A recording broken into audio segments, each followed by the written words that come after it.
Unajua kitu moja watu hawafikiriangi about marriage. Kwanza pande ya mwanaume.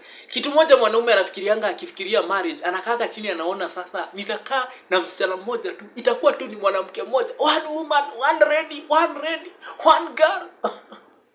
Hiyo ndio inakuwa swali ya kwanza. Juu sasa unaangalia unaona kuna DM umetuma na unangojea zirudi. Na bado unafikiria can I go into marriage? Juu sasa unashindwa. Kwanza utaanza na kudelete namba za wasichana wote wenye uko nao. Do you know by the way you can do a marriage? Ile siku ya harusi ma ex wako wote wakuje. Sasa unaangalia hivi unashindwa. Sasa wote ni mimi nilikuwa nao. Another joke about marriage ni ama another thing wanaume wanafikirianga about marriage. Unakaanga hivi unasema sasa nitaingia kwa hii ndoa msichana anikalie. Na no wonder me by then nikianza kuona msichana ako na tendency za kukaa ni kama anataka kucontrol. Namwambiaga wewe ni kama unataka kunikalia. Wewe unaweza kalia mtu. Wewe uko na potential ya kukalia mtu. Cause huwezi imagine kama mwanaume umeingia relationship, umeambia huyu mtu unampenda, mmefanya hadi wedding, mmeinvolve wazazi na kila kitu. Alafu only kuingia kwa marriage, mtu anajaribu kukaa ni kama anakukalia. Unaamka asubuhi unafeel yani huyu mtu ni kama anataka kukukalia. Unakaa chini unamuuliza madam, surely ulikuwa unangojea nikuoe ndio nikalie? Ulikuwa unangojea nikuoe ndio nikalie? Can you imagine?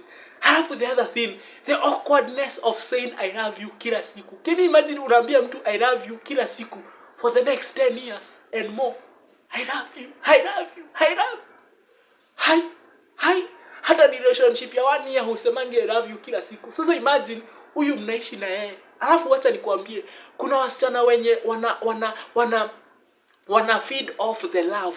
So ile siku ana feel unappreciated, unaona ni kama hata ameanza kuchange, ni kama hata ameanza kuchapa. Kwa nini? Because they feed off the love. Ukimwambia I love you anaendelea kugrow. Ile siku utaacha kumwambia anaacha kugrow.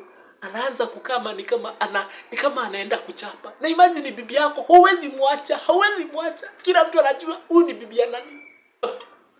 So you can imagine. So hizo ndio zinakuanga the fears about marriage. When it comes to marriage, hizo ndio vitu wanaume wanafikiria. Anashindwa. Sasa huyu msichana yes nimemuoa. And then after a few years aanze kukaa ni kama anachapa.